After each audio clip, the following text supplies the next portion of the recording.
শুভ দুপুর। আসসালামু আলাইকুম। সুপ্রিয় দর্শক, আশা করি সবাই ভালো আছেন। দুপুরে রান্না করতে চলে আসলাম। চুলায় একটা ডেকচি বসিয়ে পরিমাণ মতো তেল দিয়ে রসুন কুচি দিয়ে দিচ্ছি 1 চা চামচ, পেঁয়াজ বাটা দিয়ে দিয়েছি 2 টেবিল চামচ, কাঁচামরিচ বাটা দিয়ে দিলাম 3 টেবিল চামচ। আমি আজকে পাঙ্গাস মাছ রান্না করব কাঁচামরিচ দিয়ে। মশলাটা ভালো করে কষিয়ে নিয়েছি। এখন আমি গুঁড়া মশলা অ্যাড করে দিচ্ছি। এখানে 1 চা চামচ লাল মরিচের গুঁড়ি দিলাম, যেহেতু কাঁচামরিচ দিয়েছি লাল মরিচের গুঁড়ি কম দিলাম। হলুদ গুঁড়ি দিয়ে দিয়েছি 1 টেবিল চামচ, ধনিয়ার গুঁড়ি 1 টেবিল চামচ দিয়ে দিয়েছি। মশলাটা ভালো করে কষিয়ে নিয়েছি। এখন আমি টমেটো, বেগুন আর মাছ একসাথে কষিয়ে নিব। এদিকে আমি শাক রান্না করছি, পালং শাক রান্না করছি।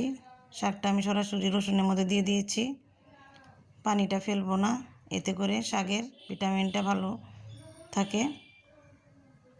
মশলাটা কষানো হয়ে গেছে, মাছগুলি আমার কষানো হয়ে গেছে। এখন আমি একটু ঝোল দিয়ে দিচ্ছি। মাছটা রান্না করা হয়ে গেছে, ধনিয়া পাতা দিয়ে নামিয়ে নিব।